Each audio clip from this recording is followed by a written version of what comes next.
Most workouts on YouTube assume your fitness level. They're either too hard and therefore inaccessible for most people, or they aren't hard enough and therefore not effective for guys that are more advanced. This cardio and leg endurance workout automatically scales to your fitness level. So whether you're a complete beginner or a seasoned athlete, this is just as effective for both.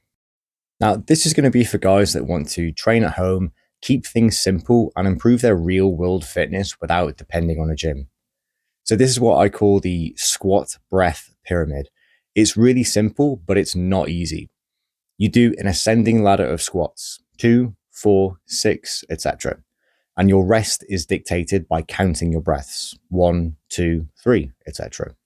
You keep your reps to rest at a ratio of 2 to 1. So for example, start at 2 squats, rest for 1 breath. Then do 4 squats, rest for 2 breaths. 6 squats, rest for 3 breaths, and so on.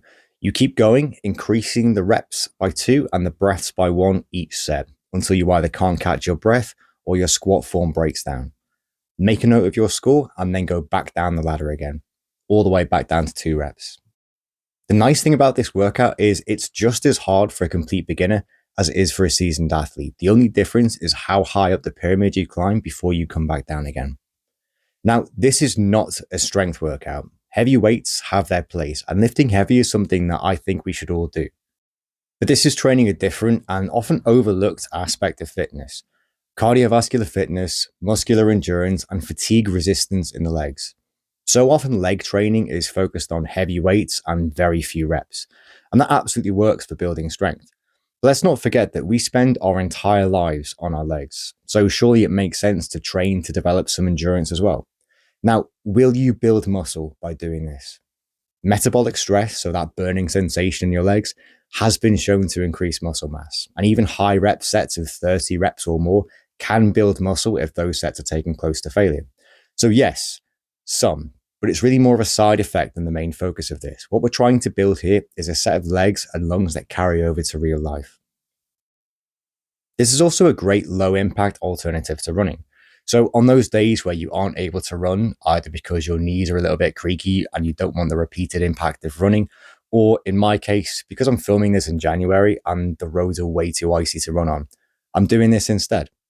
I'm still getting my heart rate close to its max, and I'm getting a massive endurance stimulus on my legs with minimal risk of slipping on the ice.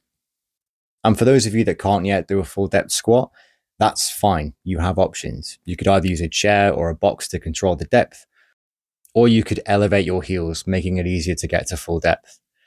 This can work for an elderly woman just as well as it can work for a seasoned athlete. Everything can be regressed to meet your level. Now, we don't need complicated routines and a bunch of different exercises to get good results. If the structure is well programmed, simple movements can be extremely effective. Now, this workout looks simple, and it is, but it's not easy, no matter how fit you are.